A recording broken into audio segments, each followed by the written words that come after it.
Hello people, BD geeks ওয়েবসাইটের পক্ষ থেকে এইচটিএমএল এবং সিএসএস ভিডিও টিউটোরিয়ালসের 33তম ভিডিওতে আপনাদের সবাই ওয়েলকাম জানাতেছি। আমি ফয়সাল আহমেদ। সো আজকের ভিডিও টিউটোরিয়ালে আমরা সম্পূর্ণ নতুন একটা জিনিস শিখবো এবং টোটালি অসাম একটা জিনিস সম্পর্কে জানবো, সেটা হচ্ছে ফর্মস ট্যাগ। সো আমরা অলরেডি জানি যে ট্যাগস জিনিসটা আসলে কী এবং এইচটিএমএল এলিমেন্টগুলো আসলে কী জিনিস। সো আজকে আমরা নতুন একটা এলিমেন্ট অথবা নতুন একটা ট্যাগ সম্পর্কে শিখবো, সেটা হচ্ছে ফর্ম। সো বেসিক্যালি আমরা এখন পর্যন্ত যা শিখে আসছি সেটা হচ্ছে নর্মাল জাস্ট ওয়েব ডেভেলপিং অথবা just website web based programming. But আমরা এছাড়া ওয়েবসাইটের বিল্ডিংয়ের ক্ষেত্রে অথবা ওয়েব ডেভেলপিংয়ের ক্ষেত্রে আরেকটা পার্ট আছে, সেটা হচ্ছে ওয়েব প্রোগ্রামিং। অর্থাৎ আমরা ইউজার থেকে ইনপুট নেবো, সেটা আমাদের সার্ভারে সেভ করবো, অথবা আমরা ইউজারের ইনপুট অনুযায়ী আমাদের ইউজারকে আউটপুট দেবো। সেগুলো হচ্ছে কি ওয়েব ডেভেলপিংয়ের ব্যাপার স্যাপার, ওয়েব প্রোগ্রামিংয়ের ব্যাপার স্যাপার। বাট আমাদের ওয়েব ডিজাইনিংয়ের ব্যাপার স্যাপারটা বেসিক্যালি ওয়েব ডেভেলপিং বলা যেতে পারে। আই মিন আমরা যেটা এইচটিএমএল এবং সিএসএস এর মাধ্যমে করে থাকি।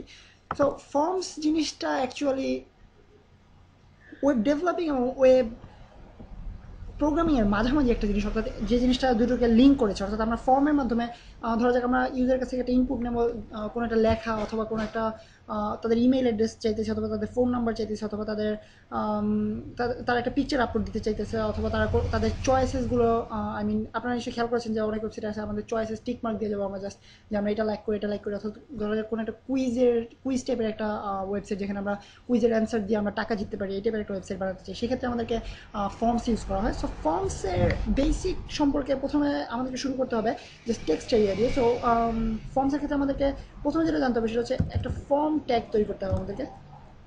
সো ফর্ম ট্যাগ ওপেনিং এবং ক্লোজিং ট্যাগ, এবং এর ভিতরে থাকবে আমাদের যত ফর্ম সংক্রান্ত যত ব্যাপার স্যাপার আছে সব কিছু এখানে থাকবে। অর্থাৎ আমরা যে ইউজার থেকে যত ইনপুট নিতে চাই সেই সব কিছু আমাদের ফর্ম ট্যাগের ভিতরে থাকবে। সো ধরা যাক আমরা ইউজারের ইনপুট নিতে চাচ্ছি, ইউজার নেম।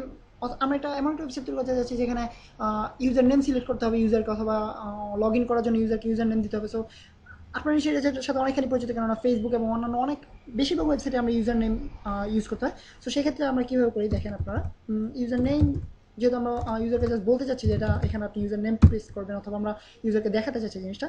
সো দেন আমাদেরকে যেটা করতে হবে সেটা হচ্ছে আমরা যেহেতু ইউজার কাছে ইনপুট নেবো, এই জন্য আমাদেরকে লিখতে হবে ইনপুট নামে একটা ট্যাগ। আইপুট নয়, ইনপুট। ইনপুট নামে একটা ট্যাগ। দেন আমাদের লিখতে হবে টাইপ, আমরা কী টাইপের ইনপুট নেবো। সো এখানে আমরা যেহেতু ইউজার নেম চাচ্ছি, এটা অবশ্যই টেক্সট টাইপের একটা ইনপুট হবে। So text. দেন আমাদেরকে লিখতে হবে নেম। আমরা একটা ওয়েবসাইটের মধ্যে অনেকগুলো ইনপুট রাখতে পারি, অর্থাৎ আমাদের অনেকগুলো ফর্ম থাকতে পারে। সরি, ইউজার নেমের জন্য একটা, পাসওয়ার্ডের জন্য একটা, অথবা ইমেল অ্যাড্রেসের জন্য একটা, অ্যাড্রেসের জন্য একটা, অথবা ফোন নাম্বারের জন্য একটা। সো সবগুলোকে ডিফারেন্সিয়েট করার জন্য, অর্থাৎ আমরা এগুলোকে যখন ওয়েব প্রোগ্রামিংয়ে ইউজ করবো, আই মিন পিএইচপি অথবা জাভা স্ক্রিপ্ট ইউজ করার মাধ্যমে আমরা যখন এগুলোকে ইউটিলাইজ করবো, অর্থাৎ এই ইনফরমেশনগুলো আমরা ইউজারের কাছ থেকে নিয়ে সেগুলো আমরা প্রসেস করার মাধ্যমে আমরা ইউজারকে কোনো একটা আউটপুট দেবো, সেক্ষেত্রে আমাদের এই নেম জিনিসটা কাজে লাগবে। কেননা আমরা এটা আমাদেরকে বুঝতে সহজ করে দেবে যে আমরা কোন ইনপুটটার কথা বলতেছি। আমরা যদি এখানে নেম দিই ইউজার নেম, দেন আমরা এটাকে পরবর্তীতে যখন ইউজ করবো, অর্থাৎ আমরা এই ইনপুটটাকে যখন ইউজ করতে চাইবো, তখন আমরা এই নেমটাকে ব্যবহার করবো। অর্থাৎ এই ইউজার নেম নামের এই ইনপুট ফর্মের ইনফোগুলোকে আমরা আমাদের ওয়েব প্রোগ্রামিং ইউজ করতে পারবো। সো নেমের পরে বেসিক্যালি ইনপুটটা হচ্ছে একটা সিঙ্গেল ট্যাগ। সো আমরা জাস্ট শেষ করে দিই, দেখা যাক পেজটা লোড করলে কী আসে। সো এটা যেহেতু একটা সিঙ্গেল ট্যাগ, অথবা আমরা জাস্ট আমাদের কোনো ওপেনিং ট্যাগ এবং ক্লোজিং ট্যাগ নেই, জাস্ট একটা ট্যাগ। সো আমরা যদি রিলোড করি, আপনারা দেখতে পাচ্ছেন একটা সুন্দর একটা বক্স তৈরি হয়ে গেছে। ইউজার নেমের পরে আমরা একটা বক্স দেখতে পাচ্ছি এখানে। এখানে আমরা আমাদের ইউজার নেম লিখতে পারি, যে কোনো কিছু যে কোনো কিছু লিখতে পারি। এবং আপনারা দেখতে পাচ্ছেন বি লেখা মাত্রই আমার বিডি গিক্স চলে আসে আমার ওয়েবসাইটের অ্যাড্রেস। সো আপনারা চেক করতে পারেন আমার ওয়েবসাইট যদি আপনার ইউটিউবে ভিডিওটা দেখে থাকেন, অথবা আপনারা যদি আমার ওয়েবসাইটে দেখে থাকেন দেন আপনাকে আমার ওয়েবসাইটে ওয়েলকাম ওয়েলকাম ওয়েলকাম। সো এটা হচ্ছে আমাদের বেসিক্যালি ইনপুট, অর্থাৎ আমাদের ইউজার নেমের ইনপুট, এবং এটা একটা ফর্ম বলা হয় এটাকে ওয়েব ডেভেলপিং এর ল্যাঙ্গুয়েজে। তো এটা হচ্ছে আমাদের ফর্ম। দেন ধরা যাক আমরা চাইতেছি আমাদের ধরা যাক আমরা চাইতেছি এইটুকু থাকবে না আমাদের বক্সটা। আমি এই বক্সটা ব্রাউজার প্রি সিলেক্টেড, অর্থাৎ ব্রাউজার অলরেডি নিজে থেকে সিলেক্ট করে দিয়েছে যে এটা কতটুকু হবে বক্সটা। তো আমরা চাইতেছি অনেক বড় একটা বক্স দিতে, যেখানে অনেক বেশি অ্যাড্রেস লিখতে হবে। ধরা যাক আমরা বাসার অ্যাড্রেস চাইতেছি, অথবা কারোর পুরো অ্যাড্রেস চাইতেছি, যেখানে সিটির নাম, পোস্ট অফিস, বাসার নাম্বার, বাসার রোডের নাম্বার সব কিছু দেওয়া থাকবে। তো সেক্ষেত্রে আমাদের একটু বড় একটা ইনপুট বক্স থাকবে। সো ধরা যাক আমাদের ইনপুট বক্সের নাম অ্যাড্রেস। সো এই ক্ষেত্রে আমরা ইনপুট বক্সটাকে আমরা, সো আমাদের যেহেতু পরবর্তীতে আপনারা নেম ইউজার নেম রাখলে অসুবিধা নেই, বাট আমরা যদি পরবর্তীতে ব্যবহার করবো এটাকে, সো সেক্ষেত্রে আমাদের প্রাসঙ্গিক একটা নেম দিতে হবে। সো অ্যাড্রেস নামটা দিই, কতগুলো কতগুলো এস, এই জিনিসটা আমার কখনোই মনে থাকে না, সো আমি খুবই সরি। সো এই ক্ষেত্রে আমাদেরকে যেটা ইউজ করতে হবে সেটা হচ্ছে সাইজ। সো সাইজের ক্ষেত্রে আসলে এটা কি কি ইউনিটে ইনপুটটা নেয়, অর্থাৎ এটা কি পিক্সেল ইউনিটে ইনপুট নেয় অথবা পার্সেন্টেজ ইউনিটে ইনপুট নেয়, এটা আমি ঠিক শিওর না, আপনারা চেক করবেন। বাট আপনাদেরকে দেখাতে পারি আসলে কী হয়। ধরো আমি 50 পরিমাণ 50 সাইজ দিলাম, আই মিন 50 কত 50 পিক্সেল না কি এটা আমি হয়ে যায় না। সো 50 সাইজ দিলাম, তো রিলোড করলে আপনারা দেখতে পাবেন বক্সটার সাইজ অনেকখানি বেড়ে গেছে। তো আমরা দেখতে পাচ্ছেন অনেক বেশি লম্বা একটা বক্স পেয়ে গেছি। সো সম্ভবত 50 পিক্সেলস একটা বক্স। সো এটা হচ্ছে আমাদের বক্সটাকে আমাদের নিজেদের ইচ্ছা মতো সাইজিং করা, আই মিন শেপ দেওয়া।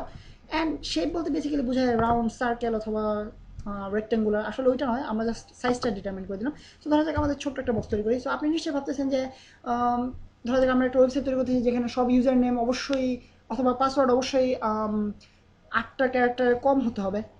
সো এরকম যদি করতে হয় সেক্ষেত্রে সেক্ষেত্রে আপনারা নিশ্চয় ভাবতেছেন যে আমি যদি 5 দিয়ে দিই, এখানে আমরা যদি সাইজ 5 দিয়ে দিই তাহলেই হয়ে যাবে। সো আমরা রিলোড করলে দেখতে পাচ্ছি এখানে শুধুমাত্র ছোট্ট একটা বস্তু রয়েছে, সেখানে আমরা 1 2 3 4 5 6 7 এরপরে আমরা যদি লিখি, সো আপনি নিশ্চয় ভাবতেছেন এরপরে লেখা যাবে না, এই কটাই দিতে পারবো, আমরা 7টাই দিতে পারবো। বাট আমরা দেখতে পাচ্ছি এরপরে আরও অনেক যা মনে চাই লিখতে পারতেছি। সো এটা আসলে একটা ভ্যালিড ওয়ে না। সো আমাদেরকে যেটা করতে হবে, আমরা যদি ফিক্সড ক্যারেক্টার চাই, অর্থাৎ আমরা ইউজারের কাছ থেকে ইউজার এখানে যেন 5টার বেশি না ইনপুট দিতে পারে, সেক্ষেত্রে আমাদেরকে কী করতে হবে। সো আমরা যদি এখানে এটাকে যদি 50 করে দিই, অ্যান্ড এক্ষেত্রে আমাদেরকে একটা নতুন অ্যাট্রিবিউট ইউজ করতে হবে, সেটা হচ্ছে ম্যাক্স লেন্থ। ম্যাক্স লেন্থ এই অ্যাট্রিবিউটটার মাধ্যমে আমরা ব্রাউজারকে বলে দেবো যে এখানে ইউজার ম্যাক্স লেন্থ অর্থাৎ 5টার বেশি, ধরা যাক আমরা 5টা চাইতেছি, তো 5টার বেশি ইনপুট দিতে পারবেন এখানে ইউজার, এটা আমরা ব্রাউজারকে বলে দিলাম। তো আমরা সিলেক্ট করে দিই 5, দেন সেভ অ্যান্ড রিলোড করে পেজটা আপনারা দেখতে পাচ্ছেন অনেক বড় একটা বক্স এসেছে।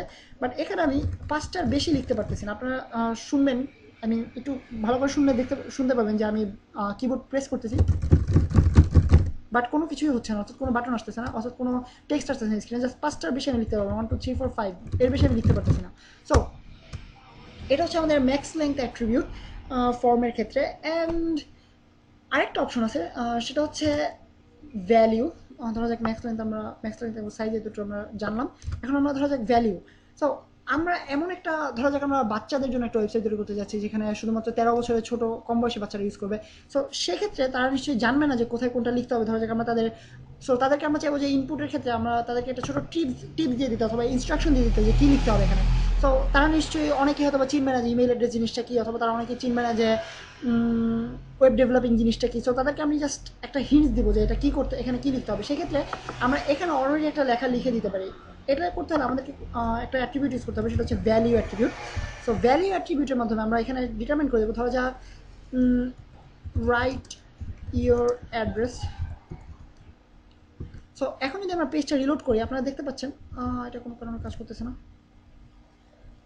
সো আপনারা দেখতে পাচ্ছেন এখানে আমার অ্যাড্রেসের, অর্থাৎ আমাকে এখানে অলরেডি বলে দিচ্ছে যে এখানে অ্যাড্রেস লিখতে হবে। সো এখানে আমি জাস্ট রিমুভ করে আমি আমার নিজের ইনপুট দিতে পারি। তো এটা হচ্ছে জাস্ট একটা টিপস অথবা ইনস্ট্রাকশন যেটা আমরা ইউজারকে দিতে চাচ্ছি। আমরা সব টেক্সট এরিয়াতে নিশ্চয়ই ইউজার হয়তো বা নাও জানতে পারি যেখানে আসলে কী লিখতে হবে অথবা এক্স্যাক্টলি কী চাওয়া হচ্ছে। সো সেই ক্ষেত্রে অথবা আমরা যদি এমন একটা ইউজার নেম চাইতেছি, ধরা যাক আমরা ইউজার নেম ইউজ করতেছি। সো ইউজার নেম, সো এমন একটা ইউজার নেম চাইতেছি যেখানে 5টার বেশি ক্যারেক্টার দেওয়া যাবে না। সো সেক্ষেত্রে আমরা ইউজারকে বলে দিতে পারি যে only 5 characters, so only 5 characters। বানান কি ভুল লিখছি না ঠিক লিখছি আপনারা নিজেরা যাচাই করে নেবেন। এনিওয়েজ আমি বানান নিয়ে কখনোই কেয়ার করি না এবং টাইপিং মিস্টেক আমার হরহামেশাই হতে থাকে। সো সেই জন্য সরি, এবং আপনারা বিরক্ত হয়ে থাকলে আসলেই সরি আমি। সো দেন আমরা ধরা যাক ম্যাক্স লেন্থ দিয়ে দিলাম যে আমরা এখানে 5টার বেশি দিতে পারবো না। Max length equals to 5।